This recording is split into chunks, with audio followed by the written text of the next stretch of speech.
That'll be the end of movie number. I didn't even say the movie number today, did I? Still can. You have Can't. time. You know what Thought it I had is? it, but I don't know what movie number it is. Movie number 200 and Something. hey, you Yeah. guys have yourself a good week. We'll talk to you next time. Can add that in post. Okay. This was movie number 216. There Casino. you Have a go. good week, everybody. Ladies and gentlemen, welcome to the BTB Movie Club podcast. My name is Matt Smith. We hope you enjoyed today's movie discussion. Thanks for listening. Yeah. Ladies and gentlemen, welcome to the BTB Movie Club. My name is Tim Larson. I'm here with a short group of friends here today where there's only five of us. We're here to talk about Five nines average, Tim. the five I'm sorry, what's that? You said we were short. I said 5'9" average. Like for the United States. Don't call me short. So we're here to talk about the movie Casino by Martin Scorsese. Easily recognizable as the director of this movie. I don't want to hear any shit from anybody about the Francis Ford Coppola mishap a while ago. 1995, he puts this out with a recognizable cast for a Scorsese movie. Matt, this was your pick. Fire away. All right. Yeah, I hadn't seen this in a while. When I did my pick, I was debating between this and Goodfellas. I figured Goodfellas we probably have seen more. I don't know. At least I have. So I went with Casino. So a little bit longer than I had intended, as someone pointed out to me, Yeah, which was not my. you were getting texts. I God damn, was. this is a long movie, man. Yeah. So sorry about that. But yeah. So I'm just gonna get us going here, and Tim, I'm gonna let you go first. You almost never go first. So All right. I have seen this before, but it had to be 1995 or 1996, like when it was out at the Blockbuster. Um, Watched it with a couple of friends, and it's been so long. I didn't remember if he survived the car explosion or not. So it was like watching a new movie for me to a certain extent. Scorsese, I mean, he's put out a bunch of movies before this, but Goodfellas isn't that far before this. Is that right? Like his Goodfellas like five 1990, years. and this is Yeah. 1995. Yeah. I mean, I get that one is about, just straight up the mafia and drugs, and the other one is about running a casino, but the tone is so similar between these two movies that it's almost a head scratcher. Like, why did you do this movie after you did that movie with a lot of the same actors? That's yeah. Aaron's making a money sign. Yeah, that makes sense. Um, so I enjoyed it. I mean, there's no letdown in this movie for me, and Sharon Stone is just incredible. She just puts in a hell of a performance here. The rest of the guys I think are all great too, and including those secondary actors. I mean, some of those were in the other movie as well. Um, but I find it so believable. Like the whole thing. There's nothing in there that I'm watching and I'm like, this doesn't sound right. Like Scorsese just puts you in this universe and it's very believable, exceptionally watchable. I like the violence in these kind of movies. Some people don't like that. I don't mind it at all. I think it fits. Music was great, especially when he got to the what's that animal song, "House of the Rising Sun" toward the end, when she's dying in the hallway. Was Music was really well used to sort of add tension to the scenes. Um, I think I read in the trivia that they set a record for the amount of times using the F word with Time. this Yeah. movie. It was Yeah, at the time. 466 times or something like that. And then that got beat by The Wolf on Wall Street. Yep. By a And then landslide. what's that? By a landslide. Yep. And then he took it back over with something else. I think Scorsese had another movie where it went even higher than Wolf on Wall Street. And I like those kind of records right there. That's what we should be keeping track of movies, not who got nominated for an Oscar, like that kind of thing. How much did you spend on CGI? Like, how many times did you use the F word? And how many gratuitous nude scenes were there? Like, those should be the records that we really care about in movies. Um, Joe Pesci is great. I mean, it's again though, it's so similar to Goodfellas that I couldn't kind of get away from that. But the performance is outstanding. I did hear, or I read a little bit of trivia on him. as they were filming these in casinos, they did it at like 1 a.m. to 4 a.m. in the morning because they wanted to leave the casino open and disrupt the gambling as little as possible. So they filmed these real early in the morning. And when Pesci first walked in, he looked so similar to the actual dude that when they had him in makeup and he walked in, some of the casino workers who knew the actual guy kind of freaked out. They're like, I thought he was dead. How the fuck did he just walk in the door like this?" And so I think that's kind of cool. Robert De Niro as a Jewish guy was a little weird for me, especially when Joe Pesci would say stuff like, "He's not Italian like us." I was like, "Are you looking at what's going on here?" Like, yes, he is. Yes, he is. But that's, those are little picky things. Overall, this is a really, really good movie. It just reminded me too much of other movies, I guess. That's my knock on it.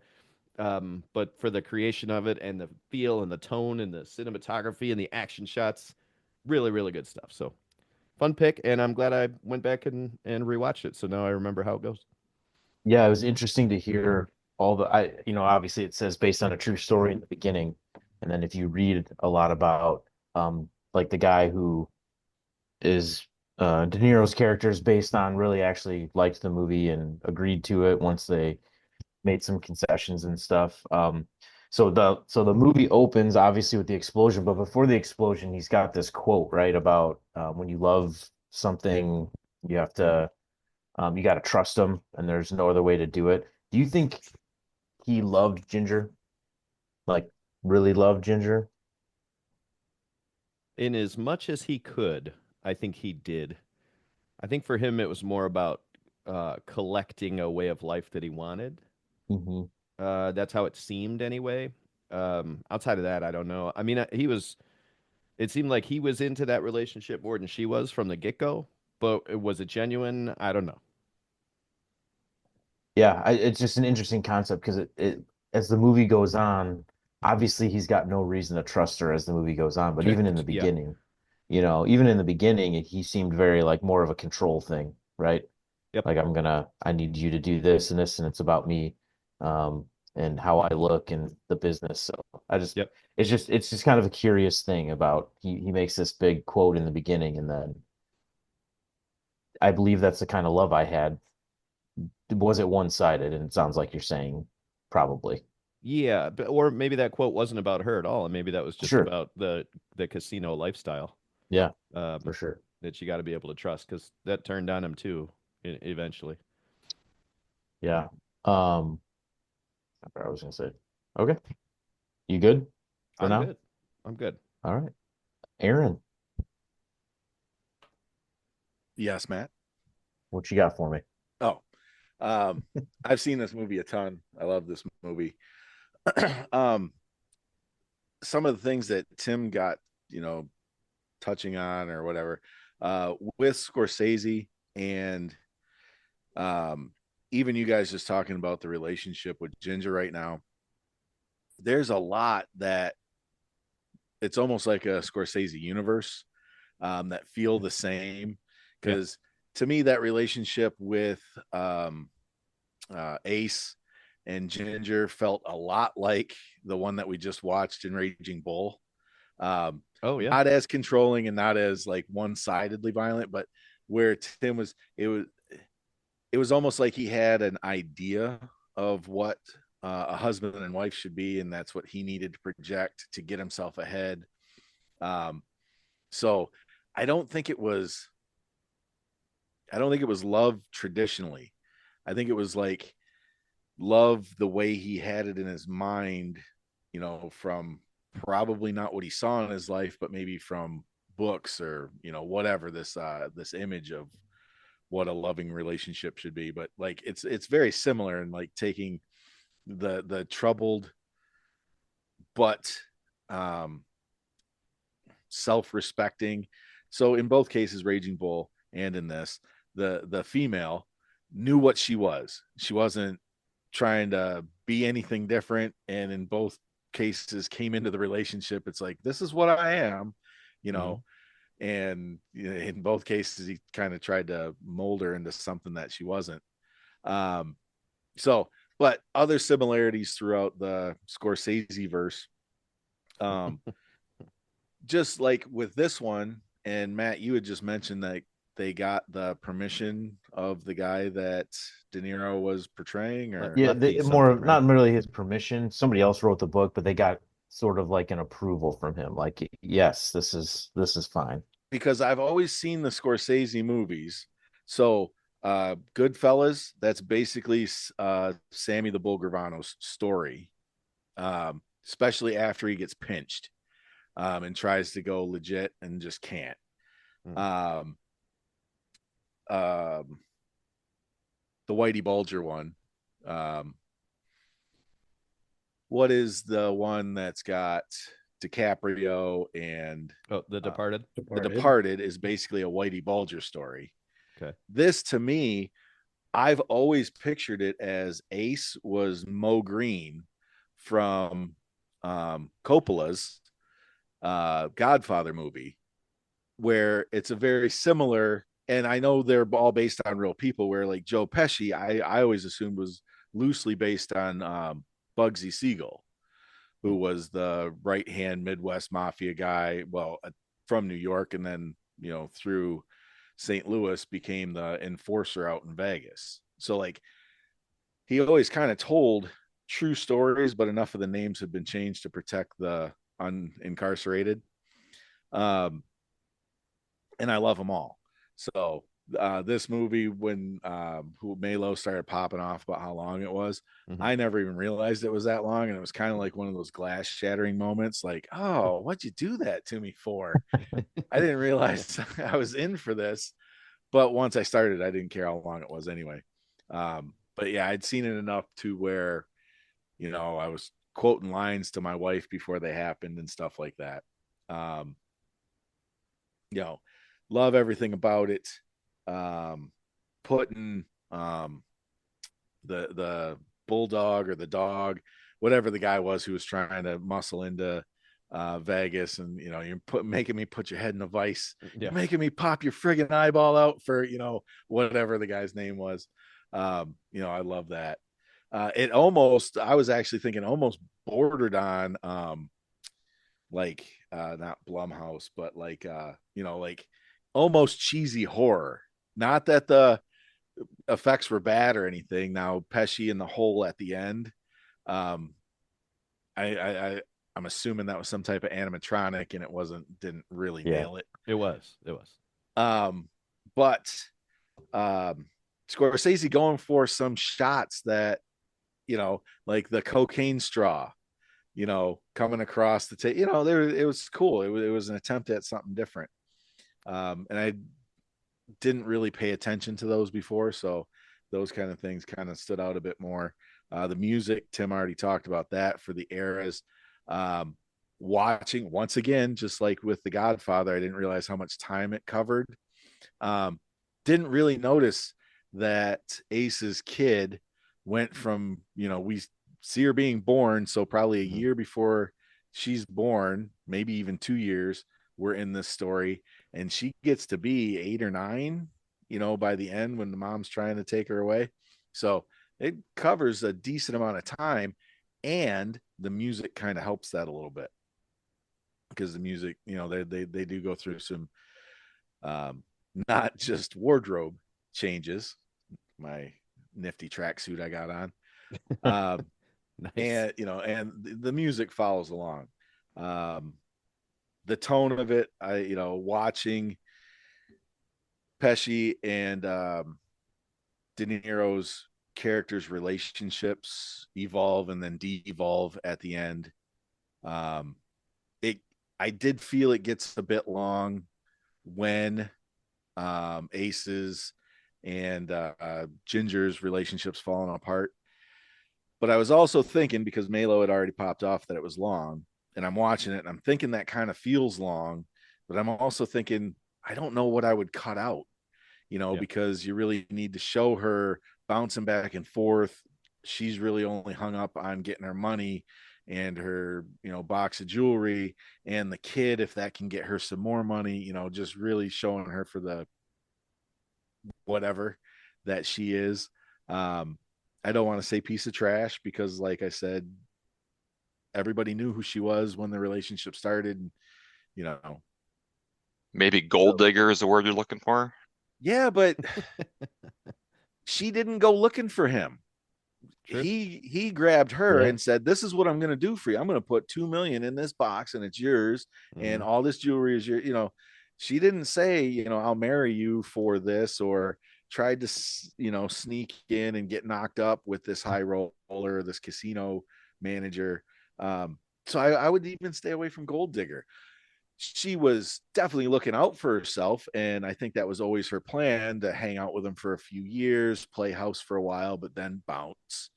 Because she has and I don't even want to say shady past, because obviously, what was her boyfriend, who's the actor who plays him from Digstown, James Woods. James Woods. Obviously he's a piece of trash, because he talks about, I remember the first time I saw you when you were 14 with those long legs, and so she's been groomed and put through the ringer and pimped out, and so there's a whole there's not a lot I can really blame her for. But yeah, she was definitely looking for herself, and I think she had her mind on that money and jewelry the whole time. Um, Kind of a piece of garbage person, or actually a piece of garbage person, for falling in line with trying to use the daughter to squeeze him for some more money. And that's all the kid meant to her, and doing coke in front of her and being like, "Don't do this. This is bad." Tying her up into the Tying. bed. Yeah, tying her to the Beating bed so her. she'd go out. So yeah, Quality parenting right there. there were garbage tendencies, but like wanting the money and stuff at the start of the relationship, that was who she was. She was a hustler, and his voiceover even says that she was one of the best hustlers in Yeah. Vegas, or They didn't showed call that her a whole con artist, montage. but yeah. But no, I love this movie. And last thing I'll talk about is just the supporting cast. You know, Kevin Pollak, um, God, who's in the casino with him all the time? Don Don Rickles. Rickles. Yeah. You know, Who had no just lines. He he just had a had no, Yeah, he he had like didn't no, talk. well, he Yeah, had did he have lines, any? but like, Yeah. yeah, they Yeah, barely gave the nothing. guy any He lines. gets hit Yeah. with the phone, Yeah, and it's true. I don't know, just all those guys. Frank Vincent, who's been in every mob Yeah. movie. Yeah, and Including Goodfellas.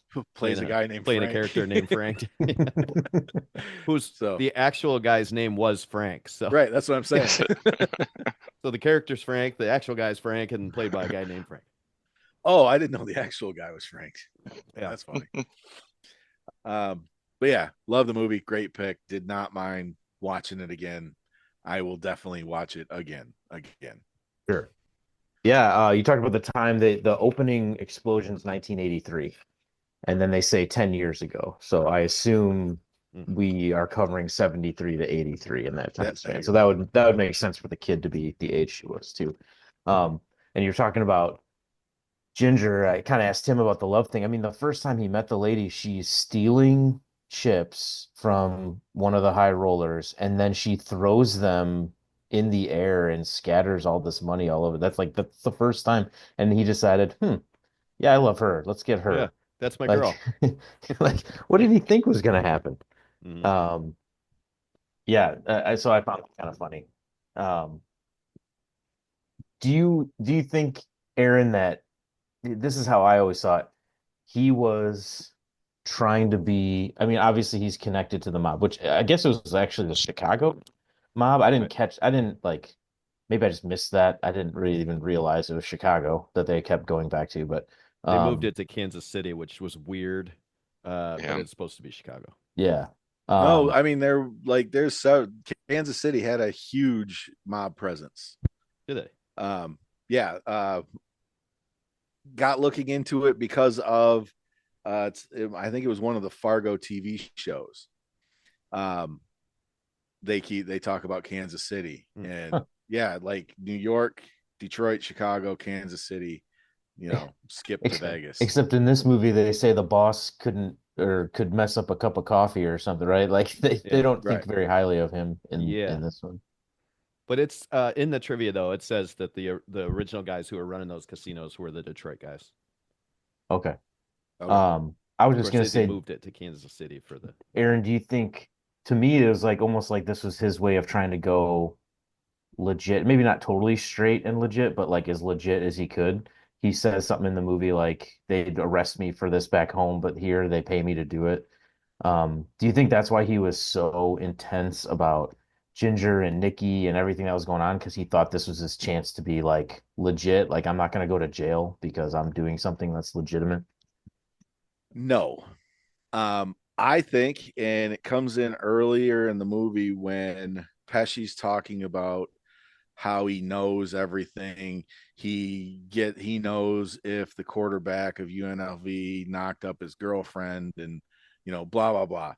Um, he knows all the angles. He obviously a few times during the movie he like throws out odds when he's going out in the desert. Oh yeah. Meeting Nikki out in the desert, I'd usually give myself 99 times out of 100. This time I'd give myself about 50-50, you know. Yeah. But there are other times when like he's just doing math and he's like one of the last time it was like the most irritating, but I get what was happening when he was trying to figure out what Ginger did with the money, So $3,000 suits. So say he gets 20 $3,000 suits or whatever, and he's doing Yeah. and a watch, a really nice watch. He's a schmuck, so like $900 is gonna be a nice watch. Where's the other 4 grand? That's He's right. just like, Mhm. it's like let it go, but that Yeah. wasn't the point of the whole Yeah. scene. Um, I see it as this is his chance, not necessarily to get legit, but to make real money, Mm. to have money that he doesn't have to look over his shoulder. He's not emboldened or emboldened to, or well, I don't know. That's not the right word. He's not looking to Chicago, Detroit, Kansas City to keep them happy anymore. He could actually just be a legit businessman, maybe politician. You know, I see it more as a gateway into that legitimate money because of what Pesci said earlier about he knows everything. He could win every bet. But even when he wins, I don't think he's happy. Mm. Um, because it's not really about the gambling, it's about it's his job. And I think he sees himself as being able to make much more money if he could just be legit in this Vegas world. Um, Yeah. so to me, it's not necessarily being about legit. It's part of it. It's just another scam or another calculation he's made that could make him more money. Mm. You know what I mean? I Yeah. don't think he Yeah. really cares about being legit. I don't think he doesn't feel bad Oh when no, Nikki for sure. stabs that guy in the throat for trying to give him his pen back. Yeah. He And stands there and he's like, oh, fuck that guy. it's You know? not legit anyway. He knows that they're skimming money Oh off the yeah. Right. books to pay off the guys in Kansas City, and he knows if something goes sideways, call Nikki and have Nikki take care of it. Like he knows he's connected to crooked stuff. Right. But it's like knowing what he knows is just considered legitimate in Vegas. Hmm. And, I don't know. It's a I pretty don't. I don't sweet think I'm putting it in setup. a good Is way because I keep Yeah. getting back to that legitimate, but I don't think he really cares about being right. legitimate. I think Right. he cares about making more money. Yeah. He was And then tired he of makes it running. hard on himself by, alienating the commissioners. Instead of just going along and rehiring that guy, he says, fuck you, I'm not Yeah. rehiring him. Right. That was a bad calculation, and Ginger is the worst calculation. Yeah, for sure. Those are Yeah. like his Yeah. two, like his missteps. What Dan's talking about, like he's the blueberries in the muffin. Like Yeah. he is like legit really good at like running those things and whatever his job is, he's super detail oriented. Um, but yeah, like not being able to swallow his pride on that commissioner's kid and not just getting involved with Ginger, but without those, well, more the Ginger thing, you don't have a good story. So you got to Right. have an Achilles heel Right. somewhere. Hey, a couple of more trivia things since I read pretty much the whole thing. The Vice scene that you bring up, Aaron, they put Scorsese put that in there as kind of a bargaining ploy to get this thing rated R and not NC-17. And they were like, we're gonna put this Vice scene in there And then when they say the movie's too violent, we'll just take out the vice scene, and that way we'll be able to keep all the other stuff. And then they sent it to the ratings people, and they gave him the R rating anyway. And he's like, "Cool, well, let's leave it in there." He didn't think that was going to make it into the final cut, which I think Yeah. is great. Like that's great inside stuff. And then Lefty, that's the guy this was written about, the Jewish guy. He he signed off on all this stuff. He didn't care for the scene where De Niro is juggling. He's like, he made me look like an idiot. I never juggled. This is stupid. And and then this is a real tasty piece of stuff. The darker skinned girl that was kind of a co-host with him on that TV show. Looked like she might have been Puerto Rican, maybe something like that. I don't know. That's Trudy. that's Pesci's wife at the time, and he divorced her after, or she divorced him after, whatever. But she actually, the actress herself, actually went to jail for contracting a hitman to kill her first husband. Not Joe Pesci, but a stuntman before she married Joe Pesci. So she actually went to jail the actress did for some sketchy shit, which it's kind of like there's some lore that fits right in with this movie. You know what I mean? All right. We did talk about that when we did another Pesci movie way back, Oh, a we couple talk years about her ago. doing that? Yeah, Oh, yep. okay. Because she was in that movie also with Pesci. I forget what movie it was. Hmm. Um, Um, go I ahead, do Dan. like how You keep going. Scorsese's mom was in there too. Yeah, Yeah. Scorsese's mom Yeah. yeah, was the mom. yeah. That's funny. You brought her up because she during the scene in the deli when the guy's telling all about the skimming and the FBI has the wire in there, she actually takes a little bit of money for herself and like sticks over on the side. She's like stealing from the skim also. That's great. Uh, yeah. I love this movie. Like Tim said, it's probably been, geez, I don't know, 20 some years since I've seen it. So I didn't mind watching it again. And it was good to go, Matt, because you said Goodfellas. I have seen Goodfellas probably, I don't know, 20, 30 times. I couldn't tell you how many times I've seen that. So I was happy to watch this. So talking about their relationship between Ace and Ginger, when you think about it, he's a guy with mob connections. So what kind of wife is he going to get? He's not going to have a school teacher as a wife or a librarian or something. He's going to have somebody that's, maybe a little sketchy A little past. edgy. Yeah. Yeah. I mean, because that's kind of people he hangs around, in the casino. So that's, likely what he's going to end up with, somebody like her. But she did a great job in this role. Um, I think they really did a good job, like making her look at the beginning like she was beautiful and all well kept up, and then towards the end, she's kind of got a lot of problems with the drugs, and she's looking a little haggard towards the end there when she eventually dies. So I think they did a really good job with her makeup and stuff like that. Um, but yeah, and I guess I read that's why how she died. She got, they said that she got heroin was spiked, and I read that it was like some mob dudes that actually spiked her heroin, Mm. and that's what killed her in the end. Um, but let's see what else we got here. Um, but oh man, Lester, what a scumbag character, that dude. I If anybody was going to die in this movie, it should have been Lester because he was just such a dirtball. Agreed. I mean, Doesn't James Woods play a dirtball pretty good though? He's so good for this yeah, role. He's He's just so kind of good. skeezy. yeah, he does have that look to him. Yep. When he Um, heard he might be cast for that, he sent Scorsese a message that said, "Any movie, anytime, any price." Like Yeah. James Woods, he just wanted to be in, and he's perfect. He's perfect in that role. right. Yep.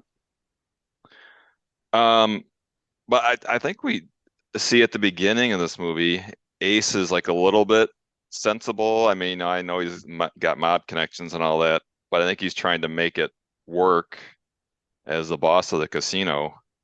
But then, yeah, after he marries her, he loses his shit a lot of times. He with her, I mean, it's just stupid little things like Aaron was talking about the money, like counting for every dollar, and it's like, who cares about that? And but he couldn't. It was like she was his kryptonite.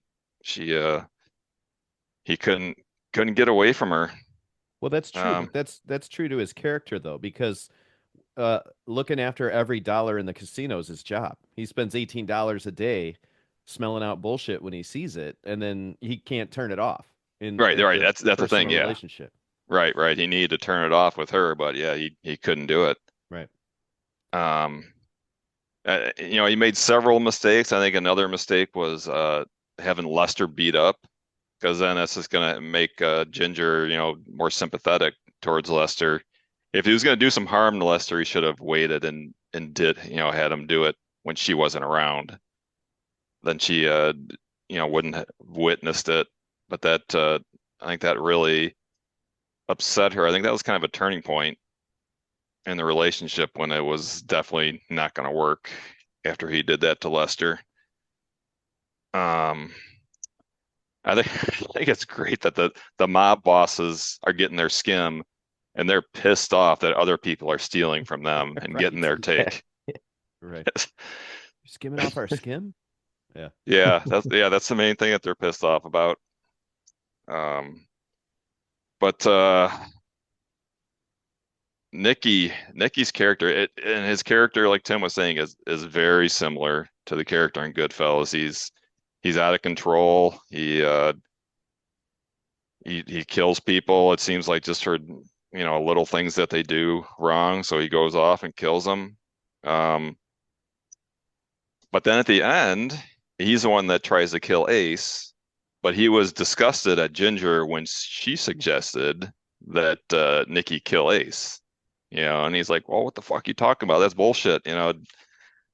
So yeah, he's not a rational character. And Pesci, yeah, I think he's really good at that type of role. I don't know when Pesci was Goodfellas his first mob type movie. Um, because I seem like he did comedy before that. My Cousin Vinny, I think, was before Goodfellas. Is that right? Well, Oh, that had to Raging be Bull was kind of his first major movie, right? We talked Oh, about that a that's little while right. ago, and that's Yeah, Yeah. but sort of mob related. It's a little more off well, of a and it tangent was there. a Lethal Weapon 2, or Mhm. I don't know if he was in one, but two, he was definitely a criminal. It was Once Leo Upon a Getz. Time in America. Yeah. Were all those 80s, those movies? Yeah. Okay. Yep. I think Goodfellas is before My Cousin Vinny, isn't it? Yeah. Goodfellas is 90.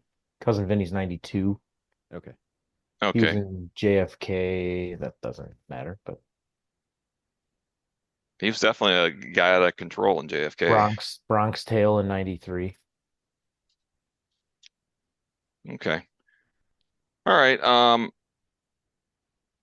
But the other thing that, last thing I want to say is the when he tells her that he loves her and she's like, "No, I don't love you." But he's like, "Well, we can make it work and eventually you'll kind of like me." And it's like that's not the good framework That's not how it works. for a relationship. No. I But he's mean, $1 million worth of jewelry, that's that's that's a that's what better take, her eyes apparently. lit up when he said, "I'll take care of you." Yeah. And then she's like, "Okay." But yeah, yeah, great movie. Glad to happy to watch it again after 20 some years. But Mm. good. With Honors was the other movie he appeared in with his ex-wife. That's the other Okay. movie we watched. I don't remember who she was or anything, but I did look it up. She had a Um, small role, I remember. It wasn't very big. yeah. Um, in the context, Dan, of the movie, of the plot, which even I don't know if you guys read this, even Scorsese's like, yeah, there's no plot. Yeah, It's just not a really. movie. Right. It's like there's a story, but there's no plot. Um, because at some point Nicky says to Ace, he says, "Hey, we're out here to rob this. That's like what we're here to do. We're here to send money back to the bosses." And So in that regard, who was actually right here? Was Nikki more right or was Ace more right? Well, I guess Nikki was because that's why the guy sent Ace out there was to make them money. So that Yeah. was his job. So Nikki was right. And of course the mob doesn't care how they make money, whether it's stealing or Right. skimming from the casino. So I guess Nikki is correct. And Nikki had a good system. When he won, he collected the money. When he lost, he told the bookies to F Yeah. off. I Yeah. think it's Nikki's a little more narrow-minded though. I think that's the Yeah. difference. Is he's like, I'm here to do what I always do, and I'm gonna, some people are gonna get put in the desert. Whereas I think what Ace was looking at was like, I can keep building this and make the bosses more and more money, and at the same time make us more money. Like he Yeah. had more of a wider range and vision of what they were doing out there. Well, yeah, just think about putting the book in the casino, right? Like that was a new thing. Nobody had ever done that before. I mean, think about how much Yep. money that had to bring in. Just putting Hmm. the bookies legit in the casino, excuse me. Stuff like that. Yep. So, all right, Mike Hilty, mhm, bring us home here. I mean, I'm not sure that I'm going to add much more to the conversation besides I really like this movie. Um, it's been a while since I've seen this too, and upon rewatch, I I I find myself just looking back at this and just seeing kind of some relevance today with especially with the advent of like gambling starting to become more prominent again. So I I enjoyed that aspect of it. It's also good to see it's like, hey, this is back in the day when Robert De Niro like still gave a shit. So that's always fun to watch. Um, I think this is more one of Scorsese's more underrated movies. It doesn't get the notoriety that some of his other more prominent movies do, and that's too bad because there's a lot of really interesting choices here. Performances are all great. I mean, like I like the Las Vegas setting compared to like a lot of other, different Scorsese movies which aren't in Vegas and just any mob movie for that matter. You don't see a lot of movies that take place in Vegas that aren't just about people just fucking around and then, getting into hijinks or planning like the most unrealistic casino robbery on the face of the planet. So I I don't know. I just like I enjoy just learning more about or like learning more about this aspect of history and then also just this facet of the mob as well. Thought that was really fun.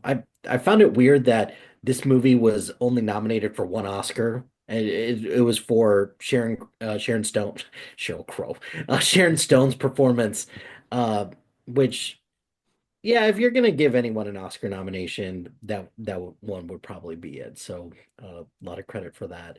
Um, Do you think it was because of similar roles that De Niro and Pesci were playing? no, Why because why didn't they get a nomination? Do you think was it just what was going um, on that year? I think yeah, just uh just bad timing. I would think because I look at all the people who are nominated for Best Actor and Best Supporting Actor at that time because it was a pretty stacked year because for best supporting actor, nobody was going to beat Kevin Spacey for The Usual Suspects. Just nobody. Yeah. So even if Joe Pesci was nominated, there was no chance in hell that he was going to win. And then for best actor, who's the one that won for best actor that year? Nicolas Cage in Leaving Las Vegas, which Mhm. it's kind of hard to it's kind of hard to go up against somebody who this it was just such a different role for him and it was just this is where like the over the topness of his role actually worked a lot so I give them credit for that. Um, a lot of people always complain about Scorsese, the length of all Scorsese movies. And I agree with Aaron, is that anybody who complains about that, show me what to cut. Just Yep. show me what to cut. Like, go ahead. Because I got into a conversation with somebody kind of similar to the same thing with Killers of the Flower Moon. And Killers of the Flower Moon is 3.5 hours long. And I was like, it felt long. But then he was like, well, what do you cut? And then I thought about it for a second. I was like, nothing. I can't think of anything to cut because a lot of it is story relevant or it's actors chewing up scenery and it's compelling filmmaking. So I don't know what to tell you at that point. And watching it this time around, I didn't feel the length at all. So that's just a testament to Francis Ford, I mean Martin Scorsese. Uh,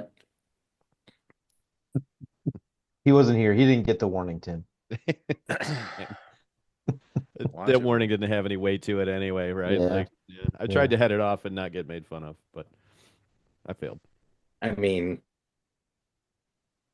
yeah, I'm sorry, I'm not going to let that go. So, I but expect that. Yeah. uh, just Scorsese, this was just another great one, just to notch on his bedpost because it's great. I love this movie.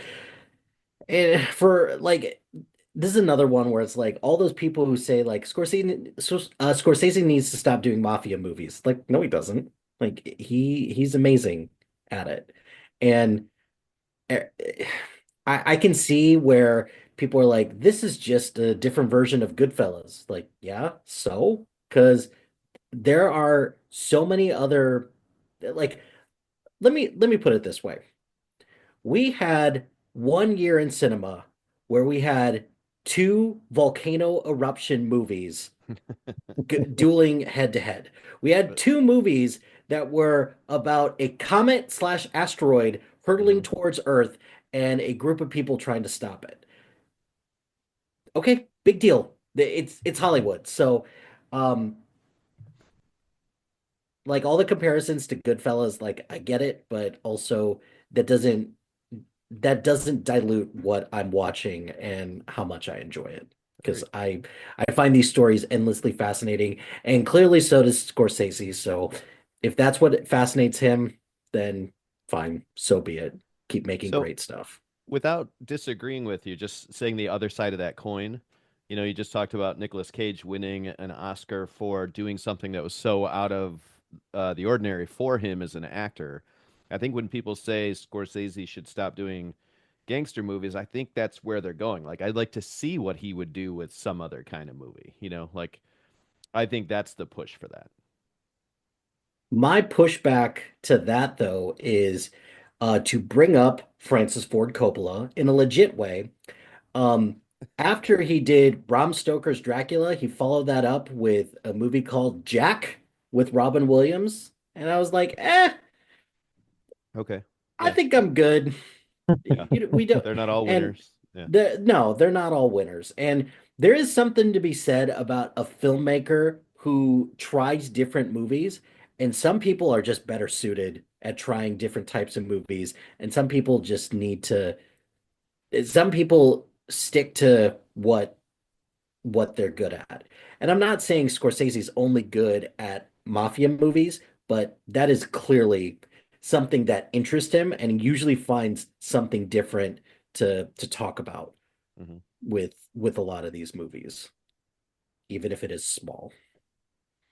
Yeah, I don't even think, and maybe I'm crazy. I've seen Goodfellas dozens and dozens of times. I don't think it's that similar. I get the actor thing, Hmm. mafia and the actors, but really the whole storyline. I mean, it's so different that, and they're so separated by, I mean, 5 years is a long time in movie time.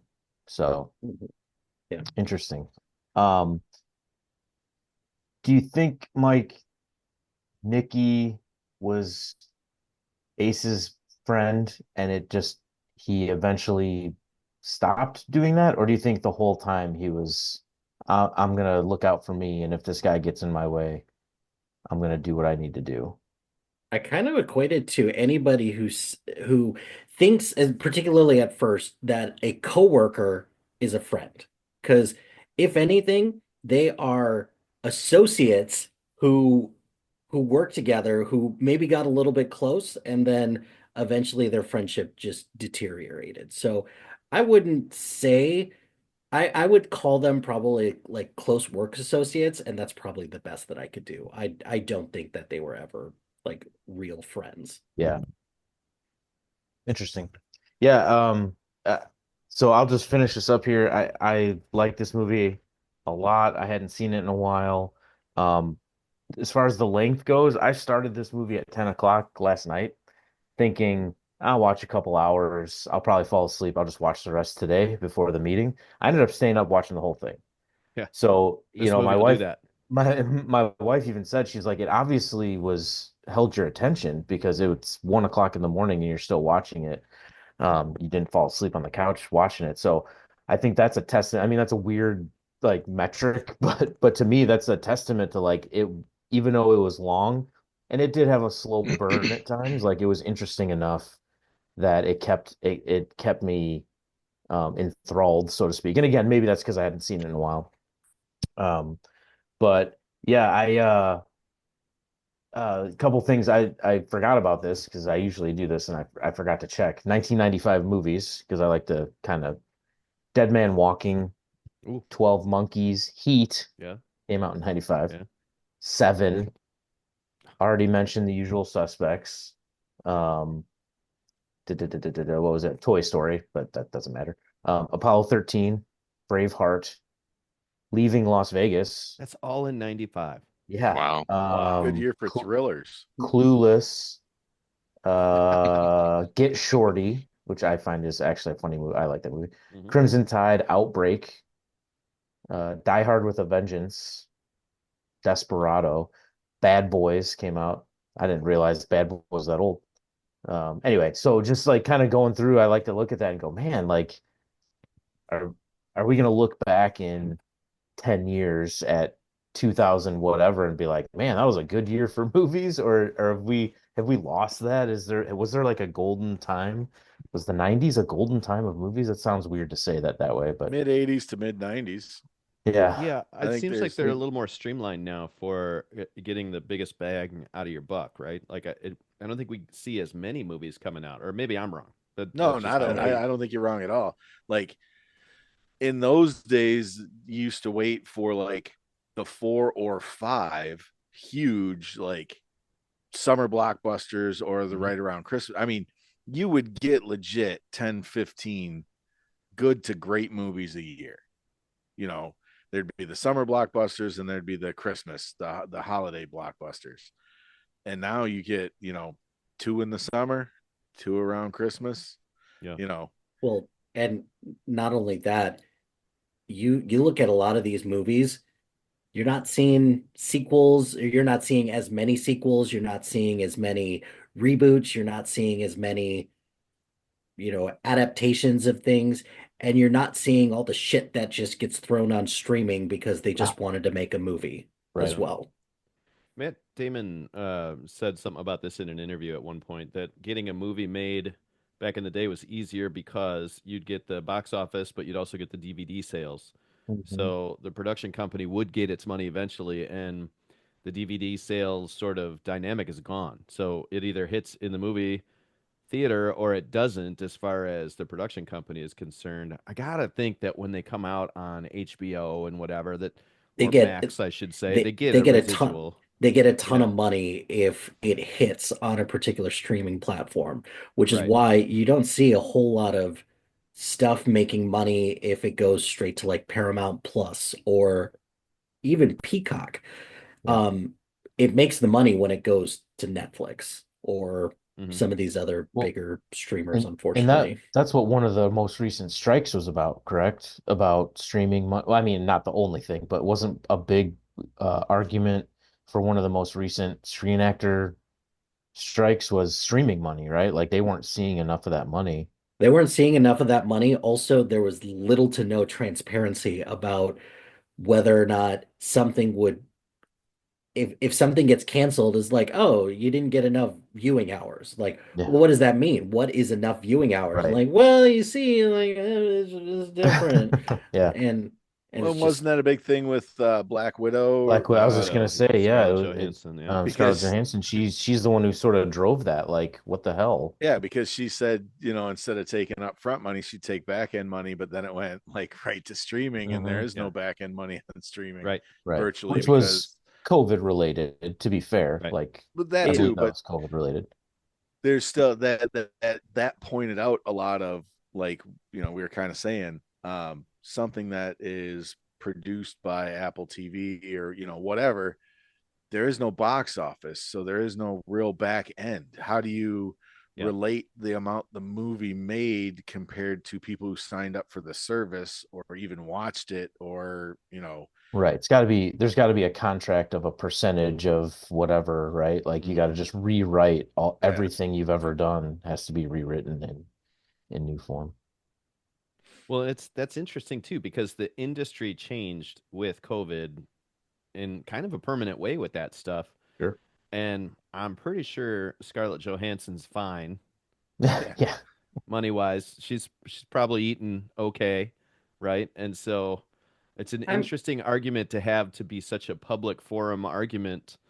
Um, I mean, but tell that to I all see the both people. sides, you know. I mean, tell that to all the people who sued Napster because Right. they're, Hmm. like, Yeah. It, it's an interesting argument because I see what Tim's saying, and I think a lot of people unfortunately do feel that way. Like Metallica was very unpopular when they went after Napster, right? Like that was a very Lars, that was all Lars. James yeah. had just nothing to do just with that. James everybody had else, nothing to do.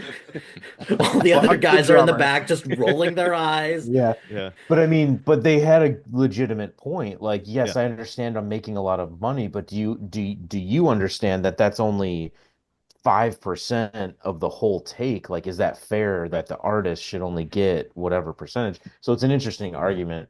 Hmm. Um, and I don't know even know how we got on this topic, but um, That's a good It's a one good though, topic because to be on yeah, because it Prince is. has It's done very this. interesting. Taylor Swift has done this Sure. with Apple Music. I mean, it's a recurring theme with artists. And hey, I created the art here, and somebody's making money on it, and it's not me, and Right. that's bullshit. And I but think I that's think a really with good argument. especially music, you can go with Metallica and Taylor Swift and oh boo hoo.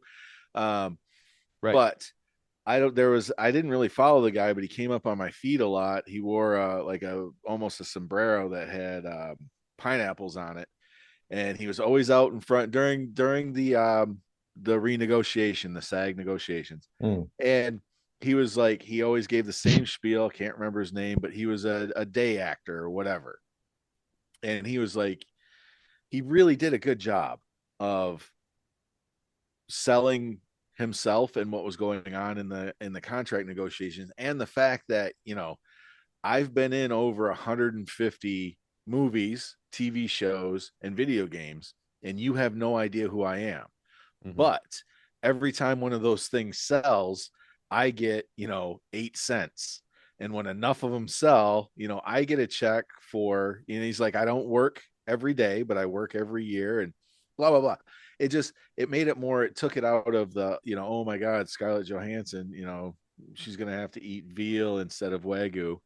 Um, Right. this guy, it pays his rent, right. Well, Yeah. and that's what people miss. The same thing was with the Napster thing, right? It wasn't about Metallica. It was, and if I may, Tim, like it's not about Metallica. It's about the Bare Ham Bones, right? Like if Bare Ham Yep. Bones puts stuff on Right. streaming, they should Right. make money off. They should make their money off of that, and they're not making millions. They're making hundreds, That's maybe, for right? damn So, sure. Yes. However, so I like I have I receive checks every month, right? And the total for that, for the entire time I've been doing this is over $20,000. So, very I nice, mean, I split that with a must bunch of be other nice. guys, and it's right? over 15 years of whatever. So Sure, none of that pays anybody's rent, Right. but $20,000 is nothing to sneeze at, right? right. Thanks, Taylor Swift Hmm. and Metallica. And I would like to Thanks, point out to the Lars. accountant in the group that I do claim that when I do the taxes. I don't want you to I think that I I don't. didn't ask. You were gonna ask. I saw you, Dan. All All right, I don't have a whole lot more to say. I just love the quotes in this movie. We have a quote, sort of jokingly at the place of where Tim and I work about how there's the right way, there's the wrong way, and then there's the Knight's way. Yeah. Which we are the Knights. That's our mascot. So that's our kind of quote. And Ace got it in this movie. He He got did. it. He got it. There's the right way, the wrong way, and the way I do things. And it reminded me of our little quote at work. There's the right way, there's the wrong way, and then there's the Knight's way, which isn't quite either of them. So that made me laugh. By the way, if anybody that works at that school district is upset with Matt, he does not necessarily reflect the feelings of me towards anybody who makes decisions in that school district. The only other nugget I had, one of the guy, the gaming commissioner that was in the hotel, and then Oh yeah, uh, that guy's a or dick. one of them, yeah, Smothers. That's what yeah. you're talking Yeah, about? that's one of the Apparently, Smothers he brothers. was loosely based on Harry Reid. I don't know Harry if you guys know Reid. who Harry Reid is. Yeah. So I have a very good friend who I will not name, but I have a very good friend who worked for Harry Reid when he was running, I don't know, 15 years or 10 years ago, whatever, in Vegas. And so I sent him a little message about that, like, hey, was this how true is it? Because he knows he's a researcher. I know he knows all the dirt. So I've sent him he has not gotten back to me. So I don't know if It's that's not getting back to you. I don't know. Yeah, I don't know if that's oh, I didn't get it. I don't know what you're I talking thought we were gonna about. get some dirt there, and I actually like that response better. Yeah, He yeah, has he was not sent on a responded. fishing trip. Yeah, so anyway, I found that funny. Anyway, so yeah, thanks guys for playing along. I know it was a little bit of a snafu with the pick, so I'm glad you ended up liking my pick. Yeah. Um Whiplash Casino. is a hell of a movie. I like Okay. anything. I did want to point out a couple other 1995 movies that we missed. Oh, I'm I sorry. can't believe we missed Mortal Kombat, the Oh, original one, yes. which I love, but also Showgirls as well. Can't forget Oh, about that one. I did miss that one. Showgirls. That was a career wrecker. Yeah. Yes. Wasn't that the one with? That's not the one with Demi Moore. That's the one No, with it's the. Jesse That's from that's strip tease. Yeah. It's Elizabeth Jesse Spano. Berkley. By the Bell. Elizabeth Jesse Berkley. Spano. Yeah, from and Saved by the Bell. and kind of ruined Paul Verhoeven's career pretty good. And then Yeah. and then And when you say career wrecker, I mean it was her jump to the big screen. So it Right. wasn't like it was But she was kind of like on a track. Like they were all on a track. Like they could do anything they want at that point, and that movie just put a screeching halt to her movie career, as I recall. reaching halt, pun intended. All right, Oh. so the next movie pick comes from Mike Wilden, and he just texted us within the last 60 seconds. I Good got timing. And so here's what he said about his pick. Remember, the theme is go to movies that you picked before and find something that was a you should also watch from IMDb. He said, I looked at several options for next week. First, I was hoping to get a curveball from the more like this section of the Winnie the Pooh movie about a bear killing people. Maybe you'd like the Revenant. Sorry, can't read. But alas, only a Mickey Mouse movie was rated even worse, so I went through several other possibilities until I remembered Spider-Man Into the Spider-Verse. So for next week, we'll watch what I would argue is one of the most innovative and influential movies of all time, and I look forward to the conversation about it. See you next time when we discuss my pick from 1995, as we just talked about. Toy Story will be our next movie. Never heard of it. What is this about? Well, it's about a spaceman that goes to infinity and beyond, and a dinosaur, as I recall, Hmm. and a tattoo on the bottom of somebody's foot. Yeah, cool. So that's it. That'll be our movie for next week. Thanks for listening. That'll be the end of movie number. I didn't even say the movie number today, did I? Still can. You have Can't. time. You know what Thought it I is? had it, but I don't know what movie number it is. Movie number 200 and Something. Hey, you Yeah. guys have yourself a good week. We'll talk to you next You time. can add that in post. Okay. This was movie number 216. Casino. There you go. Have a good week, everybody.